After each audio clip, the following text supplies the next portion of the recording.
Yes కన్నెపల్లిలో BRS working president KTR మాట్లాడుతున్నారు. Live లో చూద్దాం. ఓదిక్కు కింద నీళ్లు పోతున్నాయి గోదావరిలా, అది చూపెట్టాలి కదా మరి మా వాళ్ళకు. ఈ ప్రభుత్వానికి సోయి లేదు అంటే ఏం చేస్తాం సార్? మేము ఆదేశాలకు అనుగుణంగా నడుచుకునే ప్రభుత్వ ఉద్యోగులు, మాకు కూడా తెలుసు విషయం, కానీ ఏం చేయమంటారు సార్, మేము కూడా రైతు బిడ్డలమే అని చెప్పి పోలీస్ అధికారులు స్వయంగా వాళ్ళు బాధపడుతూ చెప్తున్న మాటలు. ఇవాళ నేను మీ అందరినీ ప్రార్థించేది ఒకటే, ఇక్కడ మనం ఏదైతే ప్రాంతంలో కూర్చొని ఉన్నామో కాళేశ్వరం ప్రాజెక్టుకు మరి పునాది పడ్డ గడ్డ, ఎక్కడైతే కాళేశ్వరం ప్రాజెక్టు ప్రాణం పోసుకుందో ఆ ప్రాంతంలో మనందరం కూడా కూర్చున్నాం. అయితే ఇక్కడ మనందరం కూడా గుర్తుపెట్టుకోవాల్సిన అంశం ఏంటి అంటే, ముందుగా ఇవాళ నేను ఎవరినో నిందించడానికో విమర్శించడానికో లేదా ఎవరినో నాలుగు మాటలని ఏదో ఒక రకమైన రాజకీయ కక్ష తీర్చుకోవడానికో నేను ఇక్కడికి రాలేదు. ఒకసారి తెలంగాణ నీళ్ల కోసం తల్లడిల్లిన విషయాన్ని మనం గుర్తు చేసుకుంటే, ఎందుకు ఇవాళ మళ్ళీ కన్నెపల్లి దాకా మేమందరం మా పార్టీ నాయకత్వం మొత్తం ఇక్కడికి రావాల్సి వచ్చిన అవసరం వచ్చిందో మీకు అర్థమవుతుంది. ఈరోజు కాదు, తలాపున పారుతున్న గోదావరి నీళ్ల కోసం తెలంగాణ పోరాటం ఈనాటిది కాదు, దశాబ్దాలుగా మనం వింటూనే ఉన్నాం, పోరాటం జరుగుతూనే ఉంది. బాసరలో ప్రవేశించే గోదావరి నది భద్రాచలం దాకా 100 కిలోమీటర్లు అప్రతిహతంగా తెలంగాణలో పారుతానే ఉంటుంది. మరి బాసర టు భద్రాచలం గోదావరి ప్రవహించిన శతాబ్దాలుగా దశాబ్దాలుగా తెలంగాణ మాత్రం ఎడారిగానే మిగిలిపోయింది. పాడుకుంటా ఉండేవాళ్ళం చిన్నప్పుడు పాటలు, గలగలా గోదావరి తరలిపోతుంటేను అని. గోదావరి తరలిపోతానే ఉన్నది, వేల టీఎంసీల నీళ్లు సముద్రంలో కలిసి పోతానే ఉన్నాయి. కేసీఆర్ గారు అందుకే గులాబీ జెండా ఎగరవేసింది.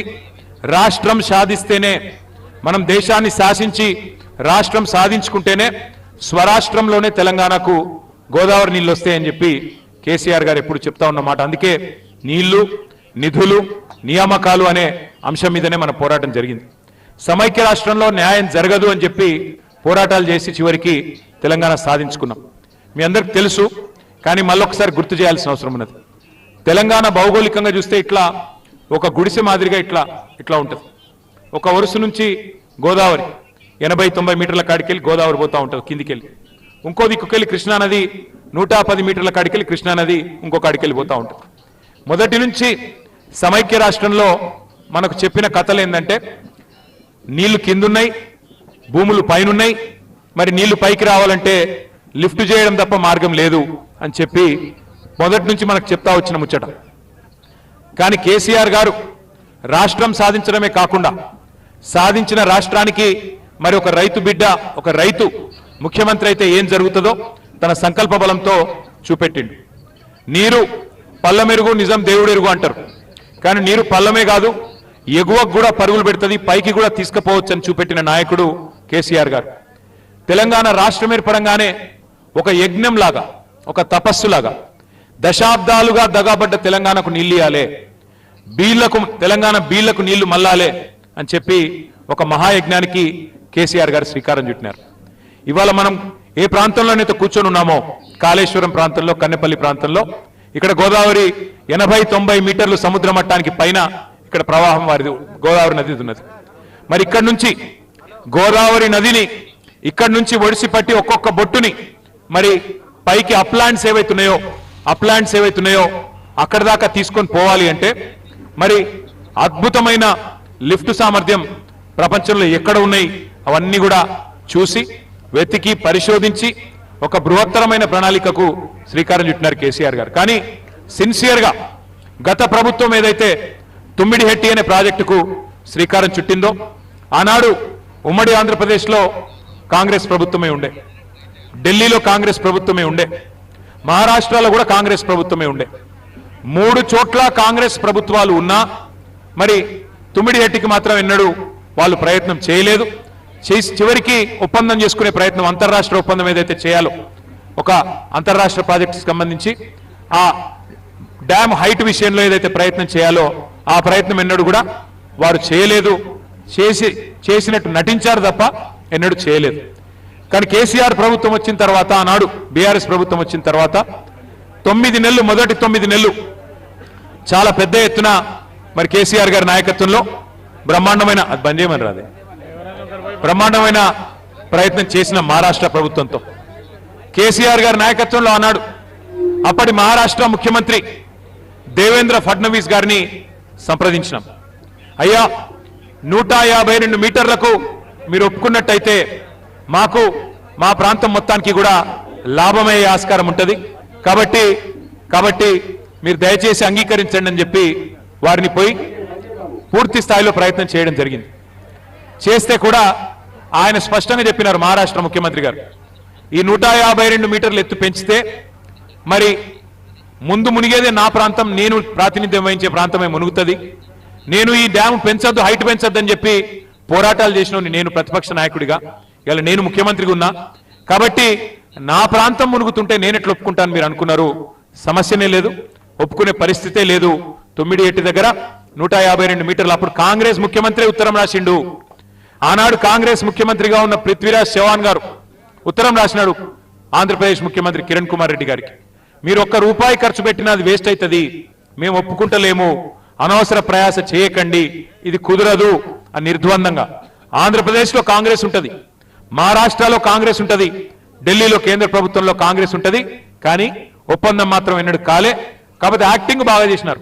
9 దగ్గర కడతాం అని చెప్పి టైం పాస్ చేసినారు, యాక్టింగ్ చేసినారు. తెలంగాణని మభ్యపెట్టే ప్రయత్నం కూడా చాలా పెద్ద ఎత్తున చేసినారు. ఇక 9 నెలలు ప్రయత్నించిన తర్వాత, ఎందుకంటే ప్రజలు మనకిచ్చిన కాలం 5 ఏళ్ళు, మరి 5 ఏళ్ల లోపల ప్రాజెక్టు కట్టాలే, తెలంగాణ బీడు భూములకు గోదావరి నీళ్లు రావాలంటే యుద్ధ ప్రాతిపదికన పనులు జరగాలి. ఇక మహారాష్ట్ర ఒప్పుకునే సమస్య లేదు.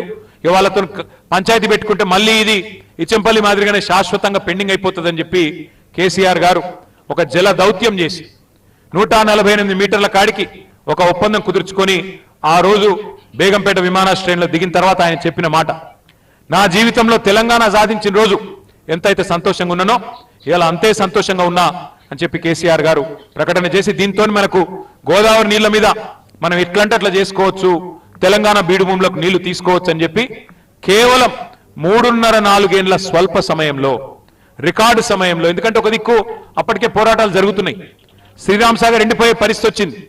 శ్రీరామ్ సాగర్ పైన మహారాష్ట్ర బాబ్లీ ప్రాజెక్టు కట్టిన తర్వాత శ్రీరామ్ సాగర్ నీళ్ళు వచ్చే బంద్ అయింది. అట్లాగే ఇక అమ్మ తెలంగాణ మా ఆకలి కేకల గానమాని కవులు పాటలు రాస్తున్నారు, పల్లె పల్లె నా పల్లేర్లు మరిచే మా తెలంగాణలోనా అని చెప్పి మరి ఆ రోజుల్లోనే పాటలు కవులు రాస్తున్న పరిస్థితి. అటు తెలంగాణలో, ఇటు మహారాష్ట్రలో, అటు కేంద్రంలో కాంగ్రెస్ ప్రభుత్వం ఉన్నా తట్టెడు మట్టి తీయలే. 9 ఎన్నడూ కూడా ఒక అడుగు కూడా ముందుకు పడలే. వాస్తవం ఏంటి అంటే ఇవాళ ప్రాణహిత కుదరది, ఇంకా ప్రాజెక్టు కుదరది, ప్రాణహిత చేవెళ్ళ అనేది కుదరది, 9 దగ్గర ఆ పరిస్థితి లేదు అని ఖరాఖండిగా మరి అధికారులు చెప్పిన తర్వాత, మహారాష్ట్ర ప్రభుత్వం ససేమిరా అన్న తర్వాత సెంట్రల్ వాటర్ కమిషన్ పెట్టి మరి వ్యాప్కోస్ అధికారులు, కేంద్ర ప్రభుత్వ అధికారులు వాళ్ళందరినీ సంప్రదించి ఇంజనీర్ల సూచన మేరకు బెస్ట్ పాయింట్ ఏంటిది, బెస్ట్ పాయింట్ అంటే ఎక్కడ ఏ ఎండల్లోనైనా, ఎంతటి కరువులోనైనా, ఎంతటి కాటకం వచ్చినా, ఎంతటి ఉపద్రవం వచ్చినా, సూపర్ ఎల్ నీనో వచ్చినా బెస్ట్ పాయింట్ ఏది నీళ్లు పట్టినందుకు అంటే, సార్ ప్రాణహిత గోదావరి కలిసినాక కాళేశ్వరం పాయింట్ ఏదైతున్నదో అక్కడ ఎప్పటికీ నీళ్లుంటాయి, మీకు ఎంతటి కరువు వచ్చినా నీళ్లుంటాయని చెప్పి చెబితే ఆ రోజు మరి పెద్దలు ఇంజనీర్ల సూచన, జియాలజిస్టుల సూచన, సెంట్రల్ వాటర్ కమిషన్ సూచనతోని కేసీఆర్ గారి నాయకత్వంలో మనం ఆనాడు కాళేశ్వరం ప్రాజెక్టుకు ఇక్కడ భూమి పూజ చేసుకొని మేడిగడ్డ, ఈ కన్నెపల్లి పంప్ హౌస్తో, లక్ష్మీ పంప్ హౌస్తో మేడిగడ్డ దగ్గర మనం బరాజ్ కట్టుకున్నాం. ఈ నీళ్లను ఎత్తిపోసే ఒక మహాయజ్ఞానికి శ్రీకారం చుట్టాం.